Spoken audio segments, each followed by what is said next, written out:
तो वो बीच की कड़ी से जुड़ेंगे। तो उन लोगों को भी इस काफिले में शामिल करता हूं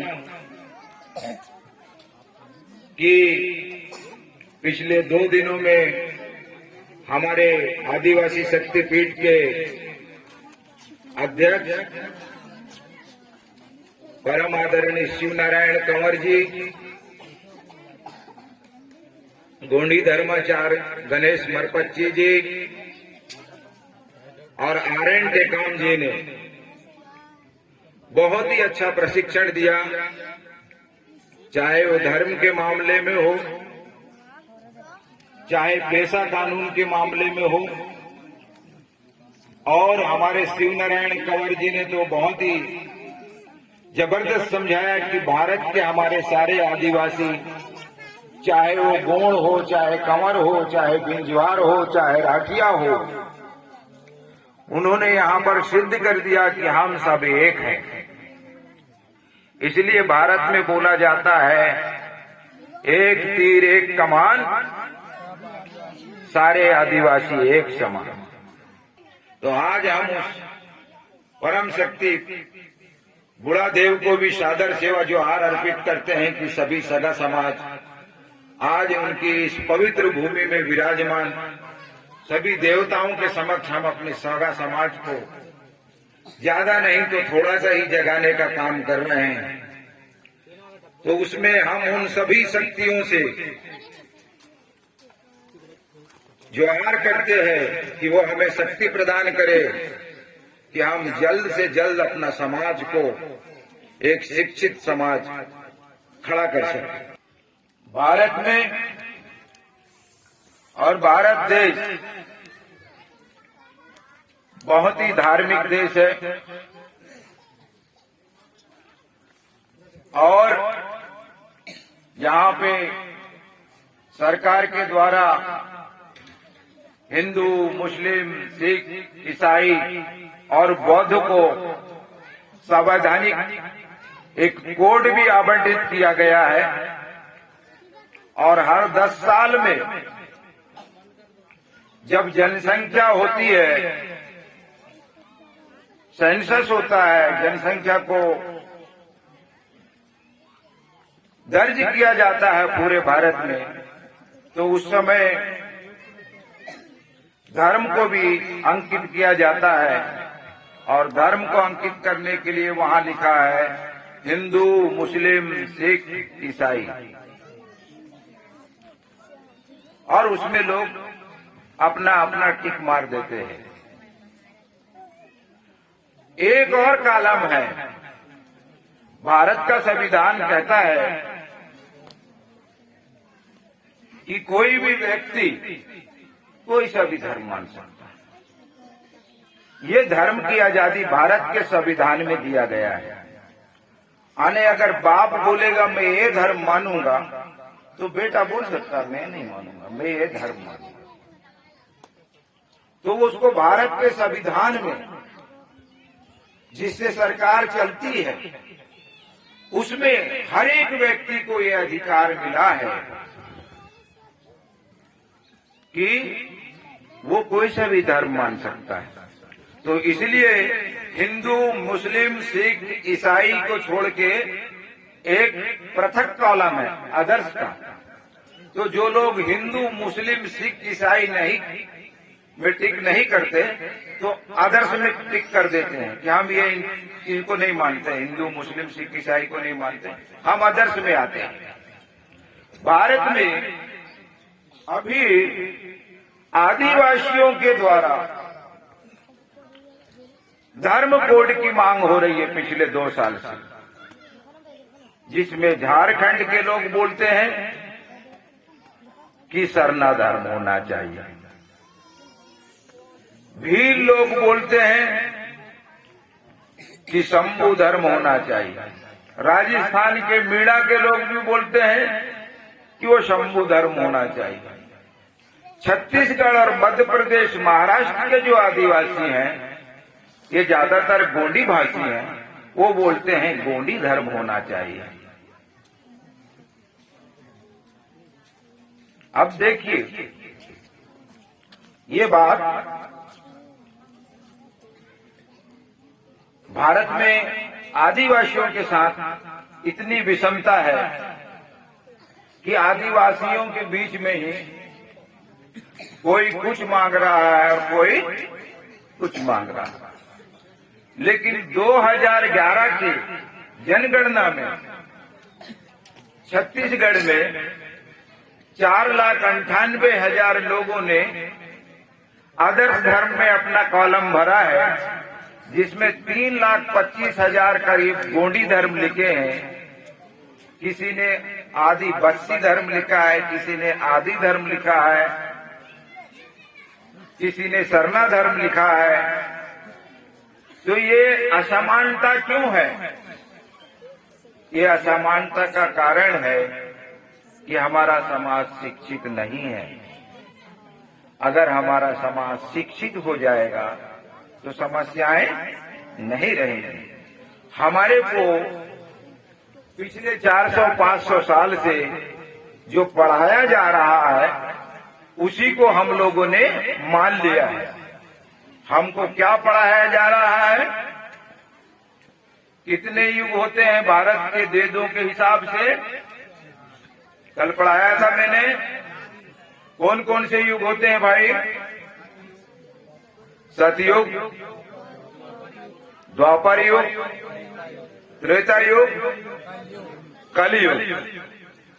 तो हमारे को भारत में धार्मिक आधार पर हमारे पूरे आदिवासी क्षेत्रों में 4 युगों के बारे में पढ़ाया गया है। मैंने कल कोई एक दूसरा युग भी जोड़ा हूं, आप लोगों ने सुना पढ़ा, याद है? कौन सा युग था वो? गोंडवाना का युग। तो जिनने भी लिखे हैं सतयुग, द्वापर युग, त्रेता युग और ये कलयुग, तो इन लोगों ने किस चीज को छोड़ दिया? गोंडवाना युग, मतलब शंभू बाबा का युग। गोंडवाना युग मतलब शंभू बाबा का युग। अब ये क्यों छोड़ दिए? जब भी मैं बोलता हूं तो आप लोग बोले क्यों, कब, कहां, किस लिए? कभी भी किसी की बात को तुरंत नहीं मानना चाहिए। तो इन लोगों ने किस चीज को छोड़ दिया? गोंडवाना युग को। ये सतयुग, द्वापर युग, त्रेता युग और कलयुग, इसके वेद पुराण भारत में मौजूद है। इसको पढ़ाया जाता है पंडितों के द्वारा।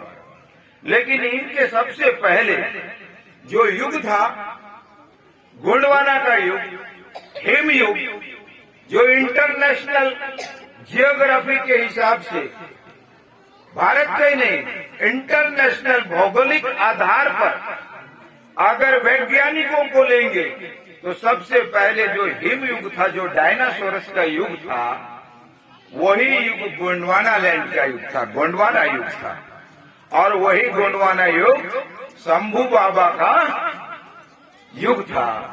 और ये लोग उसको क्यों नहीं जोड़ पाए? है ना, मैं बोलता हूं ना क्यों, इसलिए क्यों नहीं जोड़ पाए? कोई बताएगा? कल मैंने बताया था, जो भी बताएगा उसको 100 रुपया कहना तुरंत। ये लोग क्यों नहीं जोड़ पाए? भाई हम तो रात में कल बताए थे। भाई इन लोगों ने हमको सतयुग पढ़ाया, हमको द्वापर युग पढ़ाया, हमको त्रेता युग पढ़ाया, हमको कलयुग पढ़ाया, हमारे बाप को पढ़ाया, हमारी माँ को पढ़ाया, और हम उसका आंचल पकड़ के जाते थे और पंडित ने पढ़ाया। आज भारत के समस्त पंडितों को हम यहाँ ऑफर करते हैं कि उन्होंने एक युग को छोड़ दिया जो इंटरनेशनल, अंतर्राष्ट्रीय स्तर पर ये सिद्ध कर दिया है वैज्ञानिकों ने कि एक हिम युग था, और हिम युग के बाद जो डायनासोरस आया था और होमोसेपियंस की उत्पत्ति हुई थी, वो गोंडवाना युग था।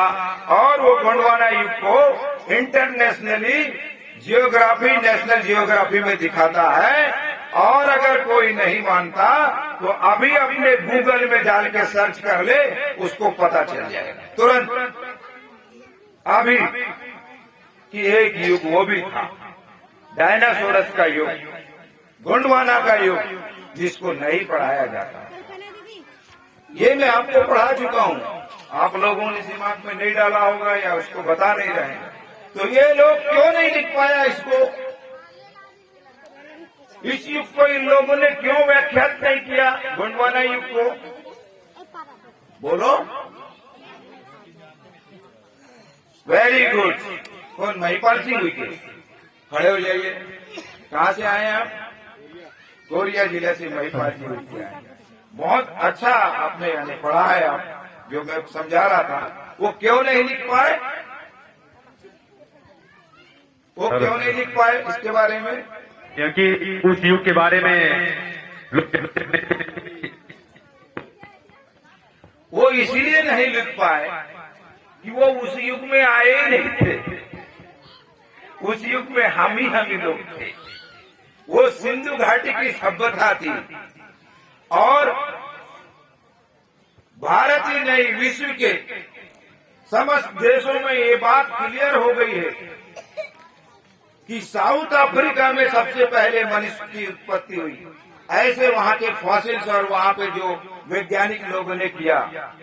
लेकिन मेरे पास कम से कम अभी पिछले 10 से 12 साल के पेपर कटिंग्स हैं, जिसमें भारत के बहुत सारे अखबारों ने ये लिखा है कि जो साउथ अफ्रीका के फॉसिल्स थे और जहां मनुष्य की प्रथम उत्पत्ति हुई है करके बोले गए, वो 10 लाख साल पुराने हैं।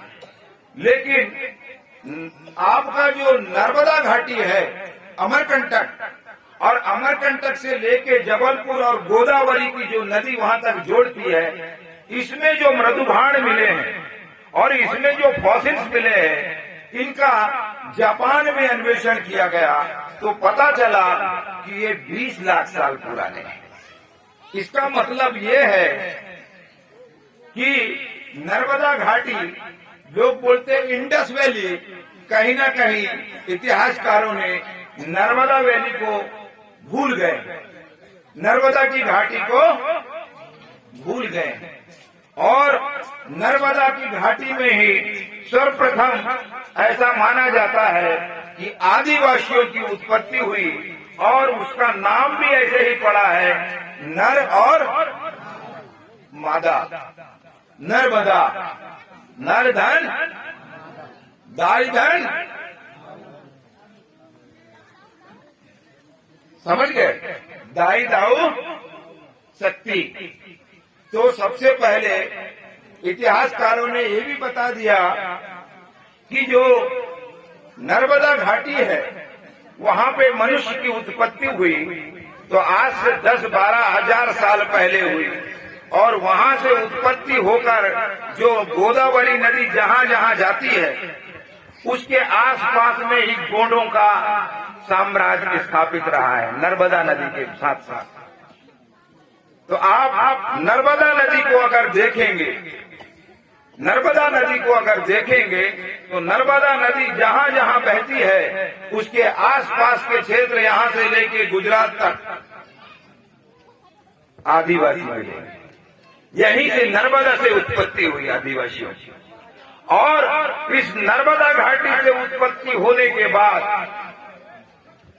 जो यहां से उत्पत्ति होने के बाद जो मूल सभ्यता बनी, वो 10 साल नहीं 10,000 साल में बनी। और वो नर्मदा घाटी से बढ़ के आपका कहां पे गई? सिंधु घाटी की सभ्यता। और वो नर्मदा से निकलकर आदिवासियों की सभ्यता का उच्चतम जो स्तर था, वो सिंधु घाटी की सभ्यता थी। क्या थी? कहां से स्टार्ट हुआ? जोर से बोलो। नर्मदा से। नर्मदा से स्टार्ट हुआ और यहां से क्रमशः विकास होते होते होते होते जो उच्चतम विकास का जो था, वो कहां था? सिंधु घाटी की सभ्यता। तब तक मनुष्य ने घरों के निर्माण कर लिए थे, खेतों के निर्माण हो गए थे, अनाज का आविष्कार हो गया था, आग का आविष्कार हो गया था, उन्होंने बैलगाड़ियां बना ली थी। एक उच्च संस्कृति के धारक आदिवासियों ने अपनी सिंधु घाटी की सभ्यता को स्थापित कर लिया था।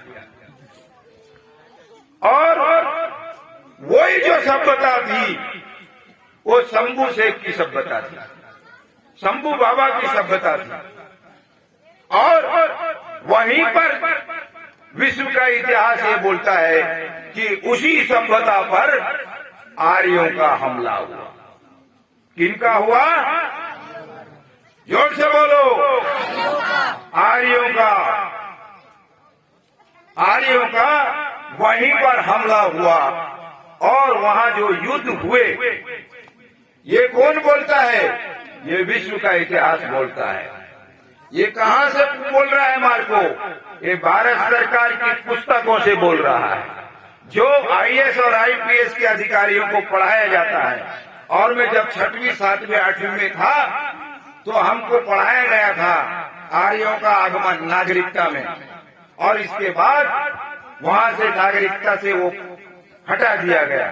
अब मेरे बच्चे के मैं बुक्स को देखता हूँ, उसमें इंडस वैली करके पढ़ाया जाता है। क्या पढ़ाया जाता है? Indus valley. तो इन लोगों ने वो जो शंभू की सभ्यता थी या शंभू युग था, तो शंभू युग के बाद में जो लोग आए तो वो लोग पहले का कैसे लिख सकेंगे? आप समझ रहे हैं मेरी बात को? सतयुग वाले, द्वापर युग वाले, त्रेता युग वाले, कलयुग वाले तो बाद में आए ना हमारी सभ्यता की, तो बाद में आक्रमण किया। तो जो आदमी यहाँ अभी आज आया है वो कल के बारे में कैसा जानेगा? इसलिए इन लोगों ने गोंडवाना युग को नहीं लिखा, इन लोगों ने शंभू युग को नहीं लिखा, और जानते भी रहे होंगे तो नहीं लिखेंगे, क्योंकि लिखने से इस देश के आदिवासियों का स्वाभिमान जाग जाएगा। और उनका एक ही अस्त्र है कि आदिवासियों का स्वाभिमान कभी भी जागना नहीं चाहिए। और हाँ, शंभू शक्ति सेना का क्या काम है कि आदिवासियों के स्वाभिमान को जगाना है, जागृत करना है। तो हमने कल ये बता दिया था कि हमारी धर्म संस्कृति कैसी थी, तो आप लोगों ने जान लिया। इसके बाद शंभू कौन है ये भी बता दिया, शक्ति क्या है वो भी जानकारी हो गई, और सेना क्या है उसका भी आपको ज्ञान हो गया। ज्ञान हुआ कि नहीं हुआ? सेना के बारे में कौन बताएगा? कोई बता सकता है? शंभू शक्ति सेना, जो शंभू के गण होते थे, शंभू के जो सैनिक होते थे, उनको क्या बोला जाता था? गण। और गण जिस जगह में वो रहते थे उसको क्या बोला जाता था? गांव। शंभू के जो सैनिक होते थे, पहले के युद्ध ऐसे नहीं होते थे। पहला जब युद्ध होता था तो राजा भी अपना बराबर बाकी लोगों के समान रहता था, वो युद्ध में जाता था और हर घर से युद्ध में जाते थे। पहले वोट नहीं होते थे, पहले युद्ध होते थे। तो उस समय युद्ध में जो शंभू के सैनिक हुआ करते थे, जिनको गण बोला गया है, गण। और गण कहाँ रहते थे? जिस जगह में गण रहते थे उस जगह को क्या बोला गया? गांव। और गांवों से मिलके क्या बना? गणतंत्र। समझ गए आप? तो ये चीजें मैंने समझा दी थी। अब आपको ये भी बता दिया था मैंने कि शंभू को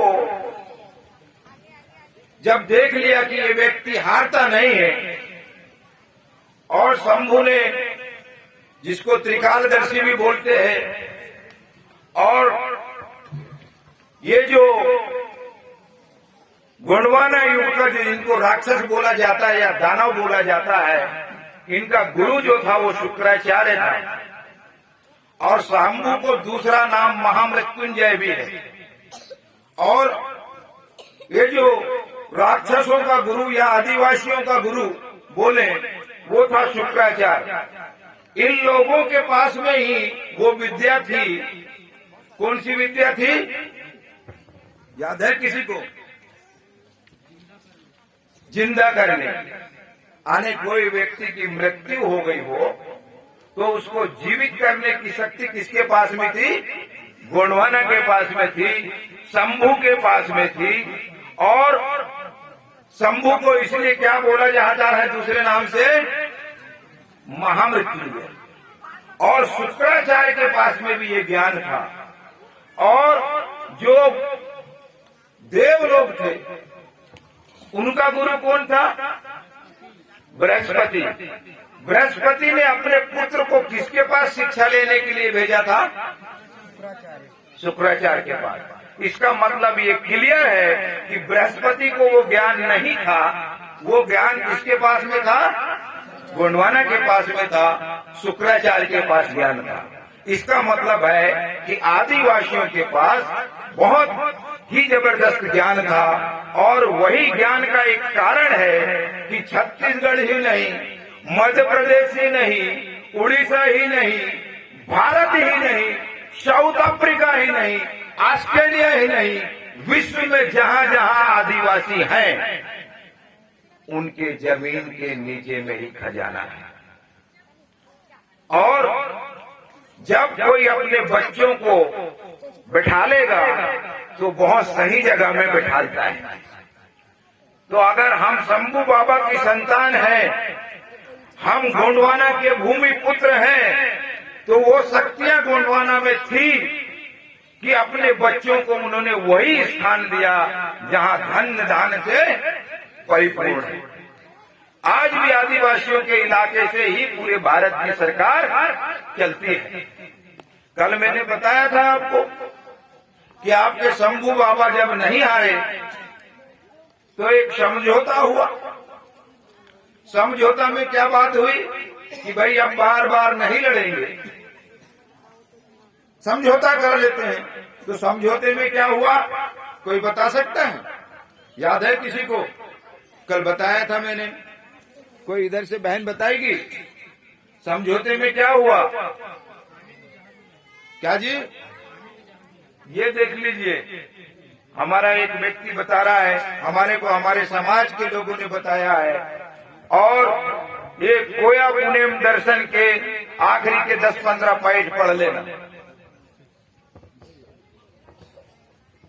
क्या हुआ कि जब आर्य और अनार्यों के बीच में समझौता हुआ तो भोजन परोसा गया, तो शंभू को ये पता चल गया कि अगले लोगों ने बदमाशी की है और उसने अपने समाज को बचाने के लिए पहले खुद खाना चखा और उससे वो जहर उनके शरीर में गया और उन्होंने 13 दिन तक उस जहर को पचाने के लिए बेहोश की मुद्रा में रहे। और जिस महाशिवरात्रि को पूजा की जाती है, जिसको शंभू नरका बोला जाता है, उस दिन शंभू को होश आया था।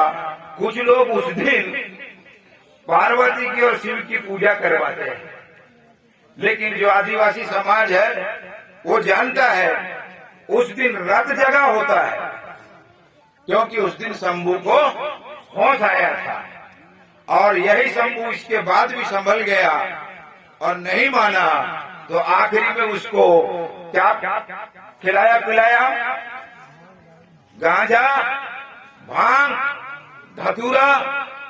और जो शंभू पेनकमढ़ी में रहता था, जो हमारा प्रथम शंभू मूला था, जिसको पेनकमढ़ी को पचमढ़ी बोलते हैं, ऐसी अवस्था या उसके शरीर में इतना नशा डाल दिया गया कि आखिर में क्या जरूरत पड़ गई कि उसको कैलाश में बर्फ वाले प्रदेश में जाना पड़ गया। इस प्रकार से शंभू को युग को समाप्त करने के लिए उन्होंने जिन हथियारों का प्रयोग किया वो हथियार थे शराब, नशा, मद्यपान। और तब से लेके अब तक पिछले 5,000 साल से आपके गांव के पास में ही दारू की दुकान होती है। आपके बच्चे जहां पढ़ते हैं हॉस्टल, उसके बाजू में ही जान के दुकान डाली जाती है।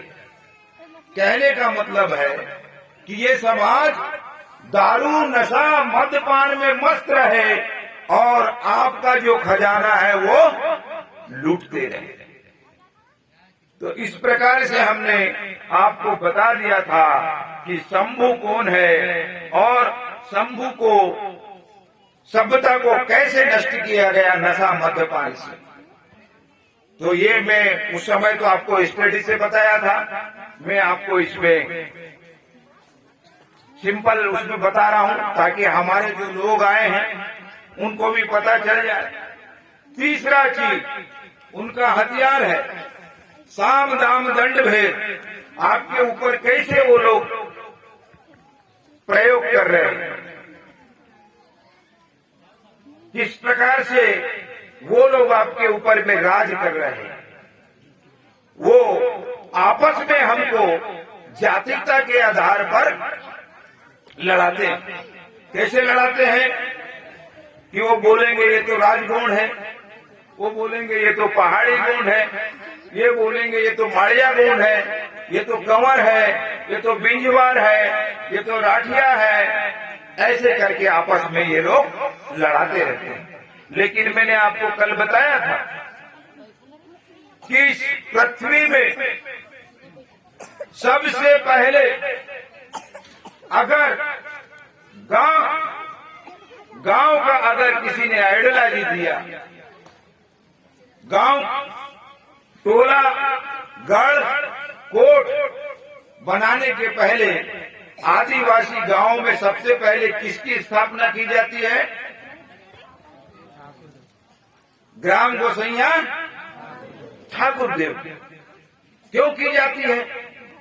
कि हर गांव बसाने के पहले गोंडवाना में ठाकुर देव का पूजा किया जाता है और ठाकुर देव को कंवर लोग अपना इष्ट देव मानते हैं। ठाकुर देव को कंवर लोग क्या मानते हैं? अपना इष्ट देव मानते हैं। लेकिन उसी ठाकुर देव को गोंड भी पूछता है, उसी ठाकुर देव को बिंजवार भी पूछता है, उसी ठाकुर देव को प्रधान भी पूछता है, उसी ठाकुर देव को सवरा भी पूछता है। तो जब वो अगर कंवर और राठिया का इष्ट देव हुआ ठाकुर देव और गोंड भी अगर उसकी पूजा करता है, बाकी का आदिवासी समाज भी पूजा करता है, तो अलग अलग हुए क्या? इसका मतलब हम सब एक। तो आप देख लीजिए कि किस प्रकार से उन्होंने हमारे को जातियों में लड़ाया और उस जातिवाद को खत्म करने के लिए आदिवासी शक्तिपीठ ने कोरबा में विश्व की प्रथम आदिवासी शक्तिपीठ की स्थापना 2011 में की। उसमें 33 जाति के लोग एक साथ वहां पर पूजा पाठ करते हैं और सब लोगों ने अपने अपने देवों की स्थापना की है। अगर आप वहां देखेंगे तो मेरे पास में लिस्ट है कि 96 माने 96 जाति के लोग एक साथ शक्तिपीठ में पूजा करते हैं। 96 जाति के लोग। एक रजत कुमार करके कलेक्टर आए थे और उन्होंने मेरे को बोला कि मार्को साहब ये आदिवासी शक्तिपीठ के बारे में मेरे को बताइए क्या है। तो मैंने कहा आप आइए आदिवासी शक्तिपीठ तो मैं बताता हूँ। कोरबा के कलेक्टर थे, तो उनको जब मैंने ये बताया था पेपर, तो वो अचंभित हो गए थे। ये पेपर को मैं आपको बता रहा हूँ कि वहाँ एक परिहार देव है जिसको सवरा, नगेशिया और नागेशिया, ये 5 जाति के लोग परिहार देव का पूजा करते हैं। दूसरा है सरना देव, एक ही जगह में स्थापित है। उरांव, धनका, धनगढ़, मुंडा और संथाल, इस प्रकार ये 5 जाति के लोग सरना देव में पूजा करते हैं। और ये article 342 constitution schedule tribe order 1950 part 20 Chhattisgarh में है, छत्तीसगढ़ के ट्राइबल लिस्ट में आर्टिकल 342। उसी प्रकार जो बड़ा देव है, जिसको फड़ाल बेन का सेवा बोलते हैं, उसमें गोंड पूजा करता है और गोंड के सब कास्ट है 56। तो 56 सब कास्ट भी बड़ा देव का पूजा करते हैं और एक गोंड को जोड़ दिए तो वो हो गया 57। तो ये लोग ट्राइबल लिस्ट में है 3, 16 और इसमें और जुड़ता है प्रधान, पठारी, सरोठी और बैगा। ये लोग भी उसका पूजा करते हैं बड़ा देव का। तो इस प्रकार ये लोग हो गए 61। तो बड़ा देव में 61 लोगों ने आस्था रखी है और पूजा करते हैं। उसी प्रकार वहाँ एक दूल्हा देव का स्थापना हुआ है। दूल्हा देव में खैरवार, कोंदार, खारिया और कोल, ये लोग दूल्हा देव का पूजा करते हैं। वहाँ ठाकुर देव है। ठाकुर देव में कंवर, कनवर, कौर, चेरवा, राठिया, तनवर और छत्री और कमर, ये लोग ठाकुर देव का पूजा करते हैं। हमारे महासचिव जी MP सिंह तंवर हैं शक्तिपीठ, वो लोग भी ठाकुर देव की पूजा करते हैं। और एक जो मैं बोल रहा हूँ, जो शंभू बाबा, जो सल्ले गांगरे का एक रूप भी है, वो शंभू बाबा को तो भारत के सभी आदिवासी पूजा करते हैं। चाहे वो राजस्थान का मीणा हो, चाहे वो भील हो, चाहे आपका उड़ीसा का आदिवासी हो, चाहे मध्य प्रदेश का हो, जो शंभू बाबा है उसको तो सभी लोग पूजा करते हैं, बल्कि OBC का भी समाज उसी का पूजा करता है। अभी जो CDS हमारे रावत साहब का देहांत हुआ, तो उसके घर में फोकस दिखाया जा रहा था, मैं टीवी में देख रहा था। तो उसके घर में कोई देवी देवता नहीं था, वहाँ शंभू बाबा का एक फोटो लगा हुआ था। तो शंभू बाबा यूनिवर्सल गॉड है, उसको सब पूजा करते हैं। और एक है परमेश्वरी दाई, जिसको घाट घटोरिन की देवी बोलते हैं आदिवासी लोग, उसमें माझी, मवासी, मझवार ये लोग पूजा करते हैं। और एक है बूढ़ी माई, जिसमें बिंजवार, धनवार, बियार, बयार, बिरहोर, बिरुल, पंडो, कोरवा और कोड़ाकू, ऐसे जाति कुल मिला के 96 जाति के लोग यहाँ पर आस्था रखते हैं आदिवासी शक्तिपीठ में। अब आप बोलेंगे कि मार्को साहब ये पागलपन क्यों कर दिए आपने? ये मार्को साहब ने क्यों पागलपन सोचा? तो मैं आपको बता रहा हूं कि एक अगस्त मुनि था और उसकी पत्नी का नाम लोपा था। ये व्यक्ति आधी रात को जब डांस करने लगा, मिल गया, मिल गया, मिल गया, मिल गया, मिल गया करके, तो उसकी पत्नी परेशान हो गई कि ये आदमी आधी रात को किस कारण से इतना झूम झूम के नाच रहा है, मिल गया, मिल गया करके। ये कहाँ लिखा है? पंडित राहुल संस्कृतायन के ओल्गा से गंगा तक के बुक में लिखा हुआ है। वो चीज क्या मिल गया था उसको? उसको सारे लोग समझने लगे कि ये पागल हो गया है, लेकिन वो डांस कर रहा था, मिल गया, मिल गया, मिल गया, मिल गया, मिल गया। हम लोग प्रकृति के पुत्र यहाँ इस भूभाग में बिना जाति व्यवस्था के थे, कोई जात पात नहीं था, आपस में प्रेम से रहते थे। ये जो बाहर से लोग आए, इन्होंने सोचा कि इनके ऊपर राज कैसे किया जाए, इनके ऊपर में हम लोग राज कैसे करें, कैसे तोड़ें। क्यों? क्योंकि कभी हारते नहीं थे। जिसके आगरिया का मैंने बात किया, जिसने आग का आविष्कार किया, जो अपना अंगार मोती करके एक दाई का स्थापना किए हैं, उस अंगार मोती का पूरा बस्तर और आपका धमतरी के इलाके के गोंड लोग ट्रस्ट में है, पूजा करते हैं। तो आगरिया समाज भी हमारा अभिन्न अंग है। तो आदिवासी समाज के जितने भी जातियां हैं, हम सब भाई बहन हैं, एक ही खून है।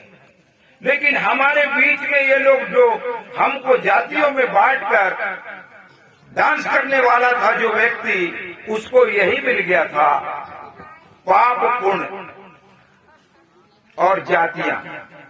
ये हमको जातियों में बांट दिया कि ये राजगुण, ये पहाड़ी गुण, ये ऊपर क्वालिटी का कंवर, ये नीचे क्वालिटी का कंवर, ये बिंझवार, ये अगरिया, सब लोगों को जातियों में बांट के अलग कर दिया। और इसी चीज को डॉक्टर भीमराव अंबेडकर ने भी 1920 में लिखा, कास्ट इन इंडिया। और कहां पे लिखा? अमेरिका में लिखा। और अमेरिका में लिखा तो वो कास्ट इन इंडिया का उसका शोध पत्र को पढ़ के अमेरिका ने वहां पे जाति के ऊपर में एक कानून बना दिया। लेकिन भारत में क्या बन गई? जातियां बन गई। कितनी जातियां बन गई हमारे बीच में आपको पता है? 6,743 जातियों में बांटे गए हैं हम लोग। 6,743 जातियों में बांटे गए।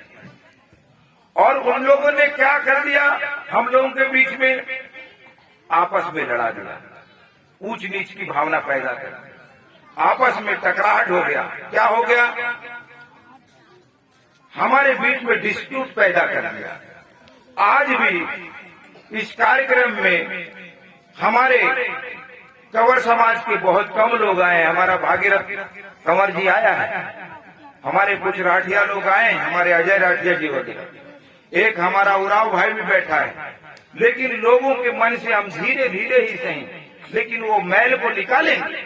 हमको मालूम है कि जिस दिन उनको ये बात पता चल जाएगी तो वो लोग हमारे गले मिलेंगे, क्योंकि हम सत्य को लेके चल रहे हैं। हमारे शक्तिपीठ के अध्यक्ष शिव नारायण कंवर जी ने प्रथम दिन ही बहुत अच्छा लोगों को समझाया था। और हमारे आदरणीय शिव नारायण कंवर जी जो रिटायर्ड तहसीलदार भी रहे हैं, पूरे छत्तीसगढ़ में घूम घूम के सारे कंवर समाज में जागृति ला रहे हैं और बता रहे हैं कि हम सभी आदिवासी एक हैं।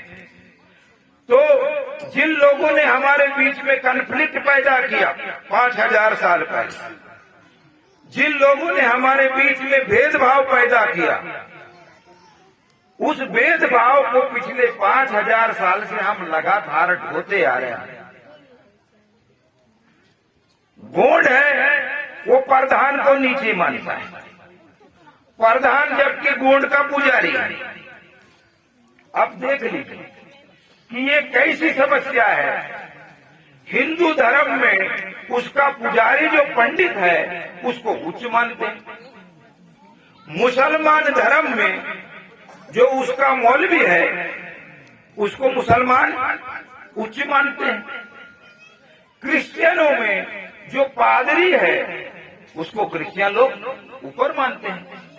लेकिन ऐसी क्या समस्या आ गई कि गोंड समाज में उसका ही जो पुजारी है वो अछूत हो गया। इसी को ब्राह्मणवाद बोलते हैं। इसी को क्या बोलते हैं? ब्राह्मणवाद बोलते हैं। कैसे बोलते हैं? आप शंकर शाह और रघुनाथ शाह का केस का स्टडी कीजिए।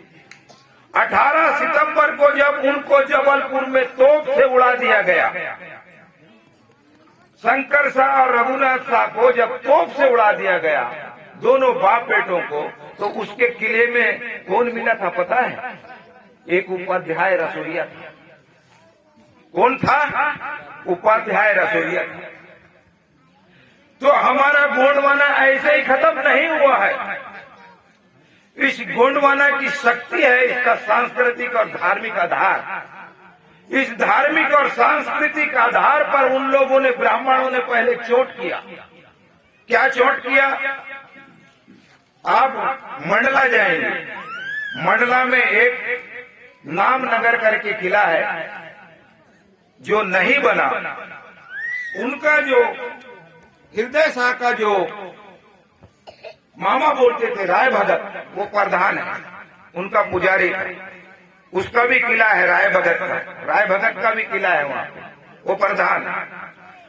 वो हृदय शाह ने बोला कि मामा ऐसा किला बनाएंगे गोंडवाना में कि जन्म जन्म तक लोगों को पता होना चाहिए। तो दोनों ने बोला कि ठीक है। तो उसके मामा ने एक बल्लम गाड़ा ऐसे करके और बोला कि बेटा, मैं जितने जगह से जमीन को बांधूंगा उतने जगह में ही किला बनेगा, लेकिन बल्लम को निकलने मत देना। बल्लम गाड़ दिया, पुराने लोग जानते हैं। और वो राय भगत पीला चावल लेके 4, 5, 8, 10 किलोमीटर तक घूमने के लिए किला की बाउंड्री को बांधने के लिए गया। 2 ब्राह्मण आए और बोले, अरे हृदय साई जी, आप राजा आदमी हैं, आपसे पाप हो गया। बोला, क्या पाप हो गया? बोले, वहां पे जीव है। अरे नहीं, बोले हम लोग यहाँ पे गोंडवाना का एक अद्भुत किला बनाने वाले हैं, और जो हमारा पुजारी मामा है राय सिंह भगत, वो बांधने के लिए गया है, और वो जब तक नहीं आएगा ये बल्लम को ऐसे रखना है। बोले, ये तो ठीक है, तुम्हारा मामा आएगा और वहाँ बहुत बड़ा किला भी बनेगा, लेकिन एक पाप तो आपसे हो गया। बोला, नहीं, कोई पाप नहीं हुआ। अरे हम झूठ बोल रहे हैं तो आप खोल के देख लीजिए। बोले, नहीं, मामा ने मना किया है, वो बल्लम को उखाड़ना नहीं है। पंडित दोनों बैठ गए और राय सिंह भगत कम से कम 25-50 किलोमीटर की दूर में पैदल अपने पीले चावल से बांध रहा था। लेकिन पंडित लोगों ने आखिरी में हृदय शाह को मजबूर कर दिया, कन्विंस कर दिया कि आप उखाड़ो। और जैसे बल्लम उखड़ा उसको पता चल गया। राय सिंह भगत सीधा आया, बोला, क्या कर दिया बेटा तुमने? बोला, इन लोगों ने बोला कि पाप हो रहा है। ये ही उसके लिए कूद रहा था, वो पाप पुण्य वाला अगस्त मुनि और उसकी पत्नी लोबा। हम लोगों के बीच में यही पाप पुण्य का डर दिखा के इन लोगों ने हमारा पूरा संस्कृति को नष्ट किया। और आज भी आप मंडला में चले जाएंगे, वो पत्थर आज भी कटे हुए हैं, वहां पे किला नहीं बना। फिर दूसरे जगह में जाके उन्होंने किला बनाया। वो शक्तियां गोंडवाना में थी, उन शक्तियों को इन लोगों ने पाप पुण्य बता के जातियों में बैठा के इस आदिवासी समाज को नस्तनाबूद किया। हमारे इलाकों में शराब डालना इनका हजारों साल के बाद पहली बार पूरे आदिवासी समाज को इकट्ठे करने का अगर कहीं काम हुआ है तो वो आदिवासी शक्तिपीठ में हुआ है। कैसे हुआ है? कैसे हुआ है आदिवासी शक्तिपीठ में? उन्होंने हजारों साल पहले हमको जातियों से बांट दिया। हमारा पुजारी प्रधान को गोंडवाना संस्कृति से हटा के सारे राजा महाराजाओं के यहाँ के पंडित लोग घुस गए। जितने भी राजा महाराजा हैं वहाँ ब्राह्मणों का प्रवेश हो गया। आज मैं मरकाम हूँ, धमदागढ़ मेरी माई है, वहाँ पे बुढ़ादेव है, लेकिन बाजू में जो पंडित है वो बोलता है हमको तो 300-400 साल पहले से हमारे आजा पुरखा पूजा कर रहे हैं, कोई मरकाम का हिम्मत नहीं हो रहा है उसको हटाने का। क्यों? क्योंकि वो 400 साल पहले जो हमारा पुरखा रहा होगा उसको उन लोगों ने पटा लिया शराब और शबाब में। सब लोगों को गोरी चमड़ी पसंद थी उस समय राजाओं को, और जितने भी राजा है सब बिगड़ गए। वहीं से गोंडवाना संस्कृति खत्म हुआ। और जब प्रधान का जगह ब्राह्मण ने ले लिया तो प्रधान बाहर हो गया किला से, और वहां से बड़ा देव का और हमारी संस्कृति का तोड़ने का काम। आज भी सत्यनारायण की पूजा अगर होती है, और मेरी माँ करवाती थी और मैंने भी करवाया हूँ जब मैं गोंडवाना से नहीं जुड़ा था, तो बोलता है चावल लाओ, हम चावल ला दिए, पानी लाओ, पानी ला दिया, धूप लाओ, धूप ला दिया, इधर पैसा डालो, सब डाल दिया। इसके बाद वो अपना पोटली से अपना शालिग्राम निकालता है। अब सब कुछ व्यवस्था मेरा, और वो अपना कुल देवता का पूजा मेरे चावल के ऊपर में रख के मेरे से ही पूरा पूजा करवाता है उसके देवता का। जब मैं जागरूक हो गया तो मैंने कहा इसको हटाओ, तुम्हारा देवता को, मेरा शंभू बाबा को रखो। बोला नहीं नहीं नहीं, शालिग्राम को ही पूजा करते हैं। मैंने कहा नहीं, वो आपका देवता है। मेरी माँ बोलने लगी क्या झगड़ा कर रहा है तू पंडित के साथ? मैंने कहा नहीं भाई, पूजा मैं करवा रहा हूँ, चावल मेरा है, पानी मेरा है, सारा चीज है, तो बड़ा देव को डालो यहाँ पे, अपना शालिग्राम को काय डाल रहा है? तो समस्या यहाँ पे यही है कि वो जब पूजा करवाता है वो अपने बाप की पूजा तुमसे करवाता है, और तुम्हारा बाप घर में कार्नर में बैठ के दुखी रहता है। तो ये जो शक्तियां होती है माता और पिता की, ये हमेशा व्यक्ति के साथ में रहती हैं, वो सुप्त अवस्थाएं में रहती हैं।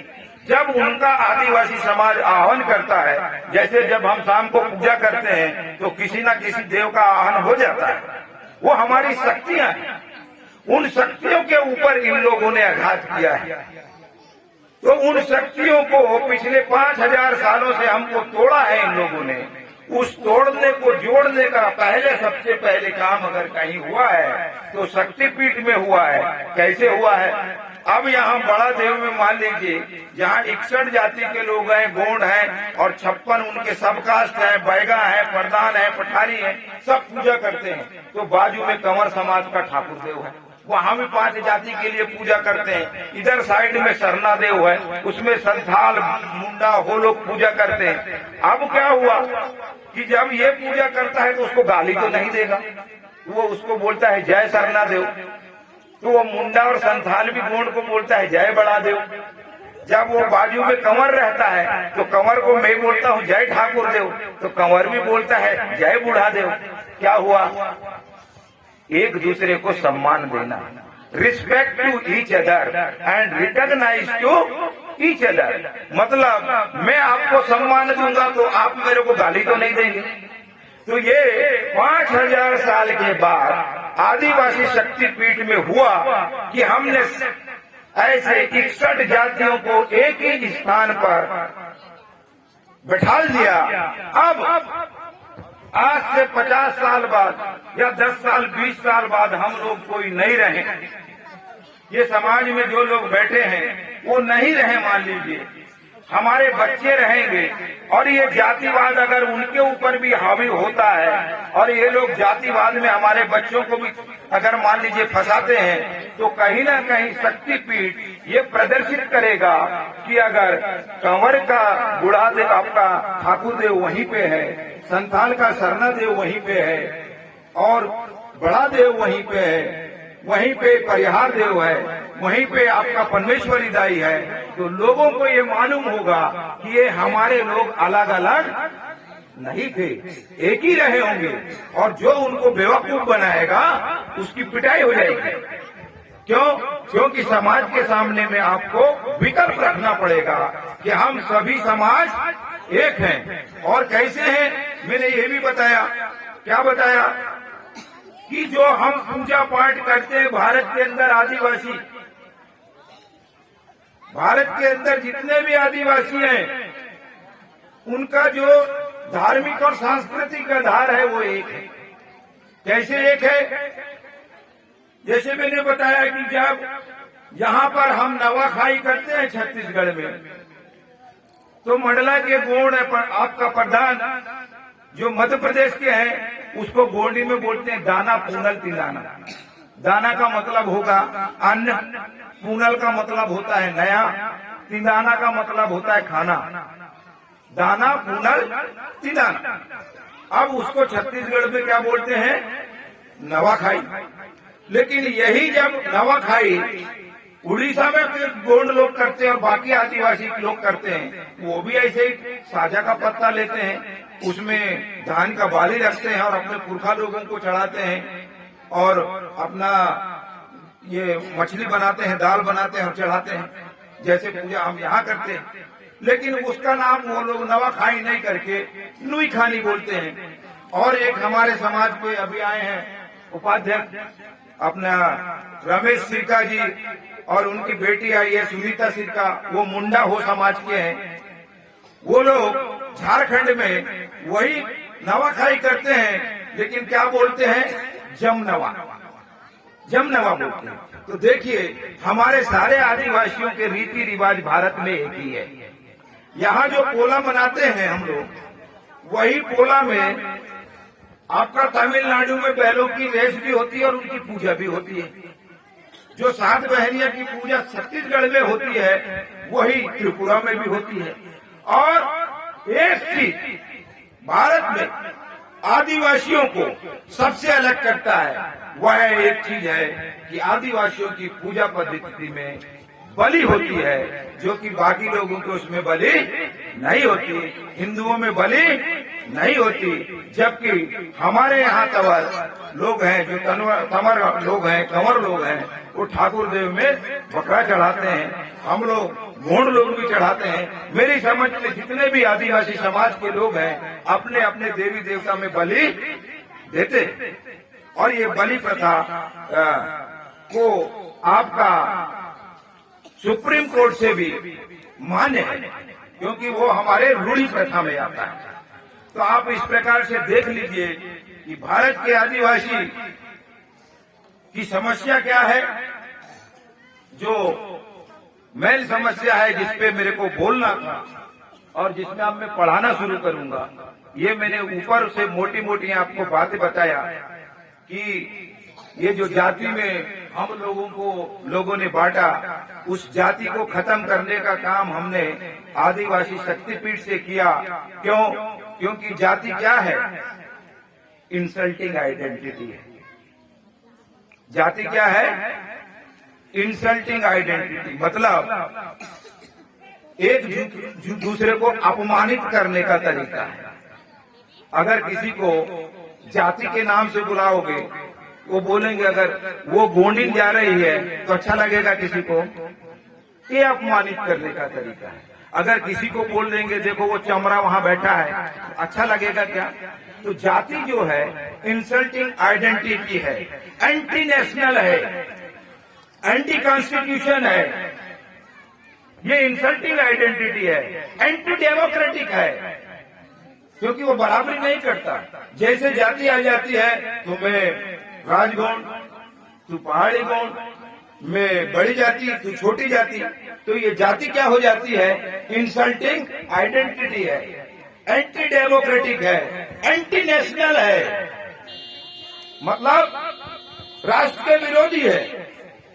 और हमारा गोंडवाना में शंभु युग में क्या था कि हमारा अपना धर्म क्या है? मानवता का धर्म है। हम लोगों ने क्या किया? भूखे को भोजन दिया, प्यासे को पानी पिलाया। हमारे पुरखों ने, जो लोग बाहर से आए थे, उनके इतिहास में पढ़ने से मिलता है कि हमारे बुजुर्गों ने, हमारे पुरखों ने उनको भोजन दिया, उनको पानी दिया, उनको जगह दी, लेकिन उन्होंने ही हमारे ऊपर अत्याचार करके आज हमारे को कहीं नहीं छोड़ा। और नहीं छोड़ा तो उसका कारण क्या है? तो मैंने आपको बताया। अब मैं अपना पढ़ाना शुरू करूंगा।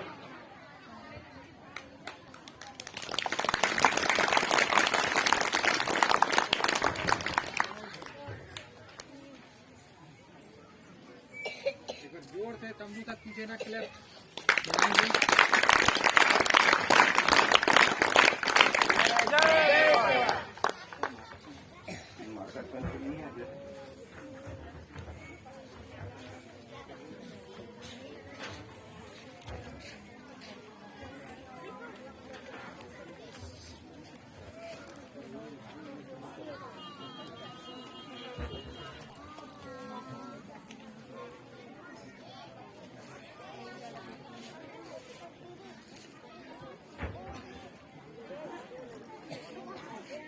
चल रहा है? नहीं चल रहा है।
बिल्ला मारकर चलता है हाँ? चलता है।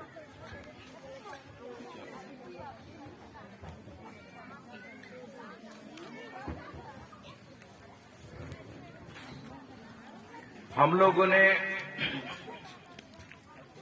ये मान लिया कि हमारा अपना धर्म है और उस धर्म को हम पुनः स्थापित करेंगे। प्रकृतिवाद, कर्मवाद, नैतिकतावाद और सत्यवाद को मानते हुए, और वह धर्म हमारा शंभु धर्म है और वो शंभु युग था। और हमने ये भी कसम खा लिया कि हम शराब, नशा, मद्यपान से दूर रहेंगे।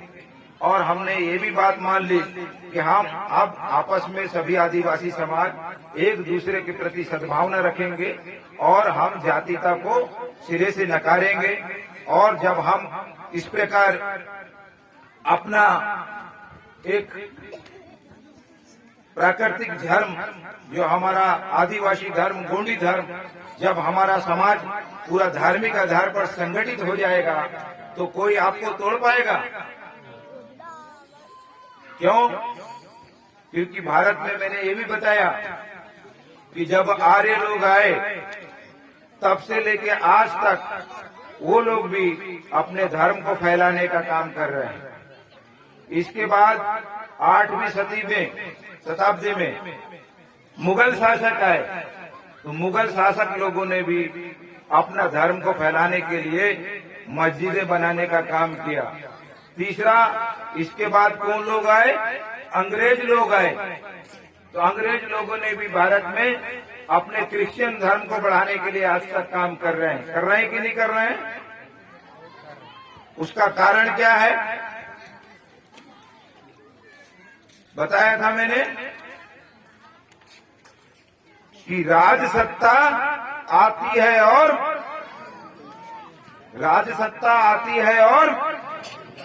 धर्म सत्ता स्थायी होती है। इसलिए जितने भी लोग आपके ऊपर में राज कर रहे हैं उन्होंने अपने धर्म सत्ता को स्ट्रांग करने का काम जब से आए हैं तब से आज तक कर रहे हैं। मुसलमान भी पूरे भारत में अपने मुसलमान धर्म को फैलाने में लगा है। क्रिश्चियन भी अपने धर्म को फैलाने में लगा है।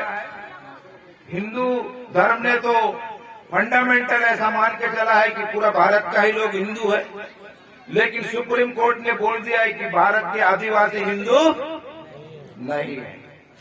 और हमने यहाँ सिद्ध भी कर दिया कि हम किस प्रकार से हिंदू नहीं है। तो आपको ये समझना है कि अपने 2021 में जो जनगणना होगी उसमें आपको क्या लिखना है और क्या गड़बड़ी की है मैं अभी आपको उल्लेख करके बताऊंगा। और उसका कारण क्या है? हमारा एक शपथ है, जो 3 तो हो गए, एक शपथ बाकी है। शपथ है, हमारा ये मानना है भारत ही नहीं पूरे विश्व में, हमारा मतलब शंभु शक्ति से नहीं, हमारा ये मानना है कि भारत ही नहीं पूरे विश्व में अगर सबसे ज्यादा कोई व्यक्ति दुखी है तो वह कौन है? आदिवासी। हमारा ये मानना है कि भारत ही नहीं पूरे विश्व में अगर सबसे ज्यादा कोई व्यक्ति तकलीफ में है, दुखी है, तो वो कौन है? आदिवासी। और उसका मूल कारण क्या है? अशिक्षा। क्या कारण है? मूल कारण हमारा क्या है? अशिक्षा। इसलिए शंभु सैनिक अपने कुल देवी देवता के समक्ष यह शपथ लेते हैं कि खराब से खराब, विषम से विषम परिस्थिति में भी मैं उच्च से उच्च शिक्षा प्राप्त करने का प्रयास करूंगा और उच्च पदों में पहुंचने के बाद भी अपने जीवन के अंतिम सांस तक अपने समाज में शिक्षा का प्रकाश फैलाने के लिए अंतिम सांस तक काम करूंगा। ऐसा शपथ जो है आपका शिक्षा का शपथ है। तो ये बहुत बड़ा अनर्थ हो गया है कि शिक्षा के कारण भारत ही नहीं विश्व में ये समस्या खड़ी हो गई है कि हम बोलते तो हैं लेकिन गूंगे हैं, हम सुनते तो हैं लेकिन बहरे हैं, हम देखते तो हैं लेकिन अंधे हैं। बहुत तकलीफ का विषय है। हमारा ये मानना है कि भारत ही नहीं पूरे विश्व में कोई व्यक्ति यदि दुखी है तो वह व्यक्ति कौन है? आदिवासी है। और उसका मूल से मूल क्या कारण है? अशिक्षा। और अशिक्षित होने के कारण क्या हो रहा है? मुंह तो है लेकिन गूंगा है, कान तो है लेकिन बहरा है, आंख तो है लेकिन अंधा है। अभी मैं आपको यहाँ पे बताता हूँ कि शिक्षा में आदिवासियों की भारत में क्या स्थिति है। इसके बाद मैं आपको बताऊंगा कि छत्तीसगढ़ में क्या स्थिति है। मैं दोनों को रेखांकित करता हूँ। कल मैंने बताया था कि भारत में आदिवासियों की जनसंख्या 2011 की गणना के अनुसार कितना है? बोलेंगे भाई? 10 करोड़। 2011 की जनगणना के हिसाब से 10 करोड़ है। 10 करोड़ जनसंख्या में ये जो भारत सरकार का सेंसस है इसमें बोल रहा है कि 58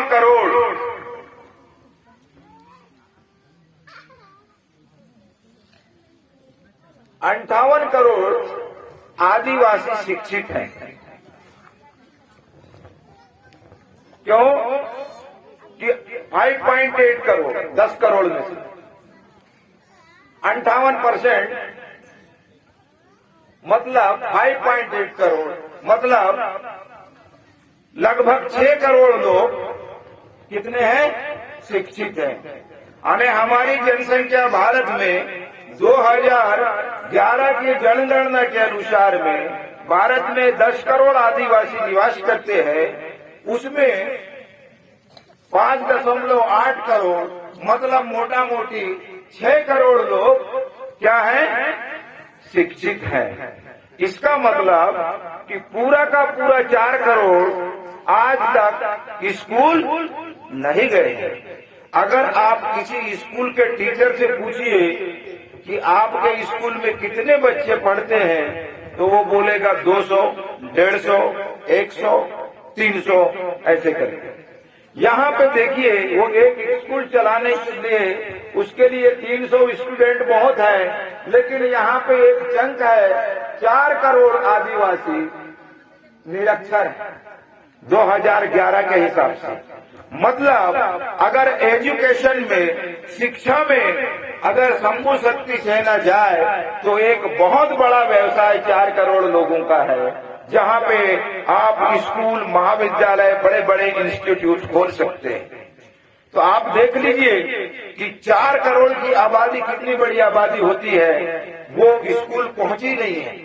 लेकिन ये 58% जो बोल रहा है, इसमें मैं अभी जब और शिक्षा का स्तर बताने जाऊंगा तो आप लोगों को बड़ा मुश्किल हो जाएगा। कैसे होगा?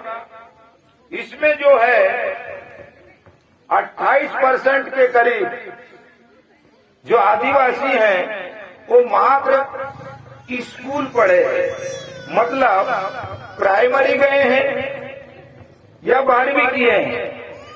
तो इसका मतलब आपका आधे आदिवासी, मतलब आपका 5.8 से आप अगर 50% भी ले लेते हैं तो मात्र आपका 3 करोड़ के आदिवासी, 2.5 करोड़ आदिवासी करीब मात्र 6वीं, 7वीं और 8वीं पढ़ के छोड़ दिए। उसमें जो बता रहा है कि 12.5% जो है हायर सेकेंडरी किए हैं जो, ये चल नहीं रहा है भाई, कोई दूसरा दो। 12.5% है, इसमें हायर सेकेंडरी किए हैं, और जो डिप्लोमा वाले हैं वो 1.8% है। यानी जिसने डिप्लोमा किया है, डिग्री किया है, वो मात्र कितने हैं? 1.8%। और ग्रेजुएट हैं, यानी जो कॉलेज किए हैं, वो मात्र 12% लोग हैं।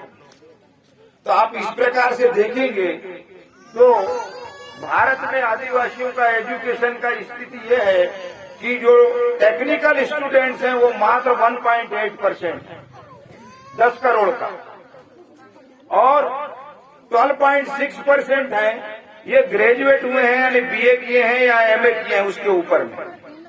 तो बहुत खराब स्थिति है ये, और बाकी सब नीचे प्राइमरी स्कूल करके छोड़ दिए। अगर हम छत्तीसगढ़ का लेते हैं,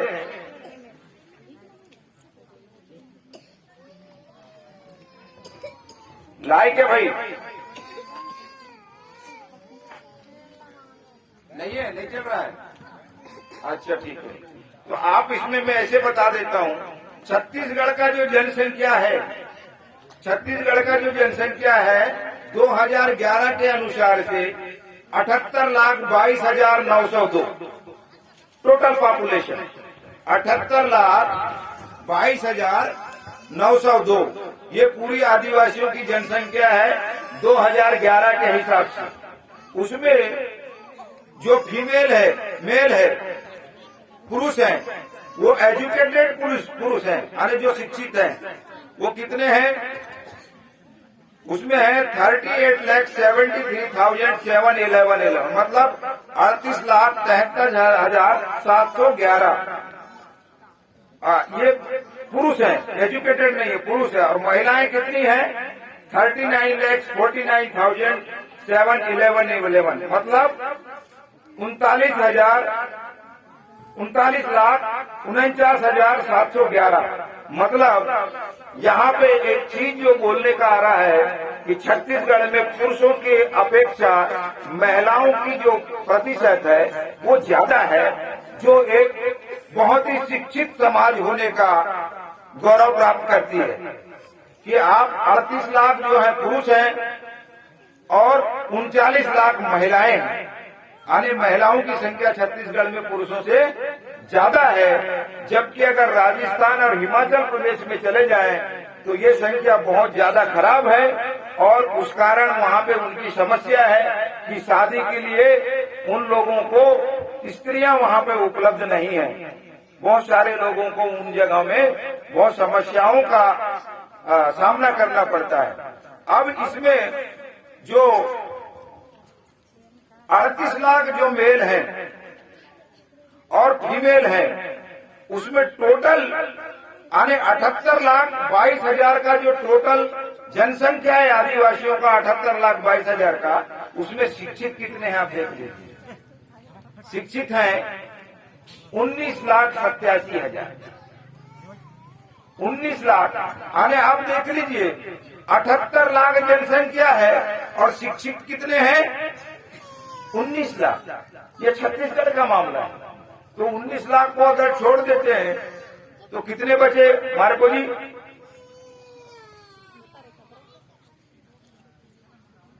आने 49 लाख के बराबर जो आबादी है वो अशिक्षित है छत्तीसगढ़ की। 78,22,000 पूरी जनसंख्या है छत्तीसगढ़ की, जिसमें मात्र 19,87,000 एजुकेटेड है, शिक्षित है। तो बाकी की जनसंख्या अशिक्षित। तो अशिक्षित जनसंख्या को अगर हम 78 लाख से 19 लाख घटाते हैं तो आप देख लीजिए कि कितना बड़ा जनसंख्या छत्तीसगढ़ में अशिक्षित है। और अशिक्षा के कारण क्या समस्याएं हो रही हैं? अशिक्षा के कारण ही